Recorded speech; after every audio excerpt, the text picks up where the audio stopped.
En la nomenclatura de óxidos tenemos tres clases de nomenclatura: la nomenclatura tradicional, la nomenclatura sistemática y la nomenclatura stock.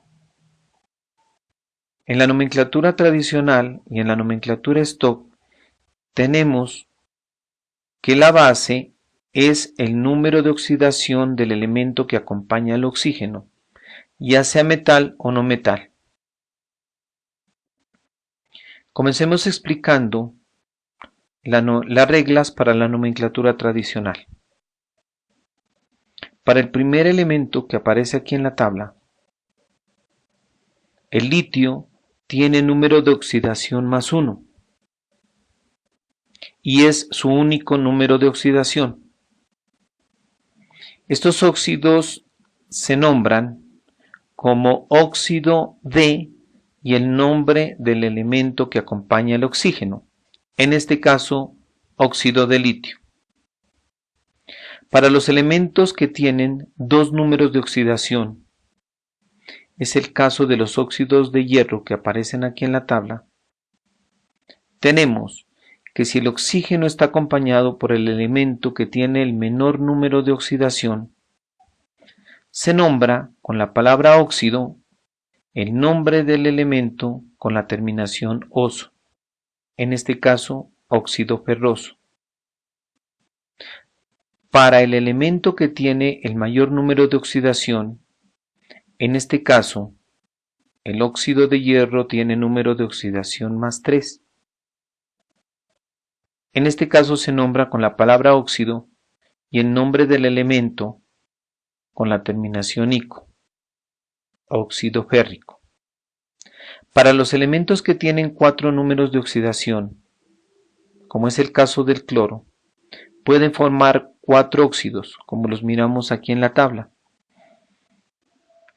El primer óxido del cloro tiene número de oxidación +1, el menor de todos los números de oxidación.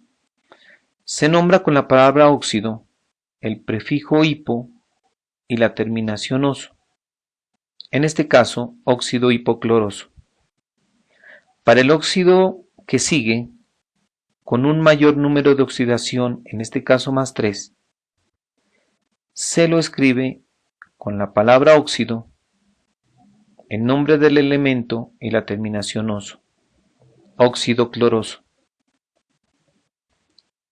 El óxido que sigue en los elementos unidos al oxígeno, como el cloro, en este caso número de oxidación +5, tenemos que se lo escribe con la palabra óxido y la terminación ico,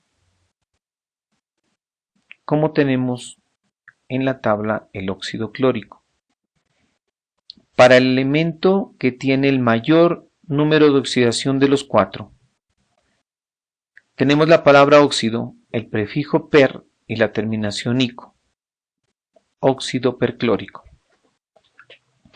En la nomenclatura sistemática, los óxidos se nombran con prefijos que nos indican el número de oxígenos o de elementos que acompañan al oxígeno.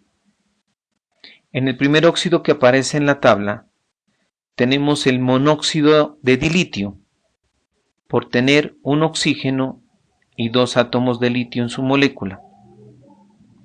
En el siguiente óxido de hierro tenemos el nombre de monóxido de dihierro, por tener un solo oxígeno y un átomo de hierro. En el siguiente tenemos el trióxido de dihierro, por tener 3 oxígenos y 2 átomos de hierro. El primero de los óxidos del cloro se nombra como monóxido de dicloro, por tener un oxígeno y 2 átomos de cloro. El siguiente se nombra como trióxido de dicloro, por tener 3 oxígenos y 2 átomos de cloro. El siguiente óxido de cloro que tenemos en la tabla es el pentóxido de dicloro. Recibe este nombre por tener 5 átomos de oxígeno y 2 átomos de cloro. El último de los óxidos del cloro es el heptóxido de dicloro, por tener 7 átomos de oxígeno en su molécula y 2 átomos de cloro.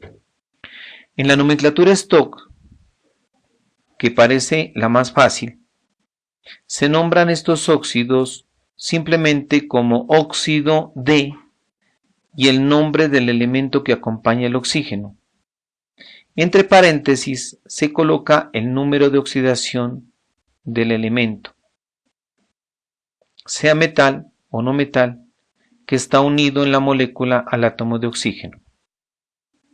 El primer óxido de la tabla lo nombramos como óxido de litio y entre paréntesis el número 1 en números romanos, que es el equivalente al número de oxidación de este elemento, más 1.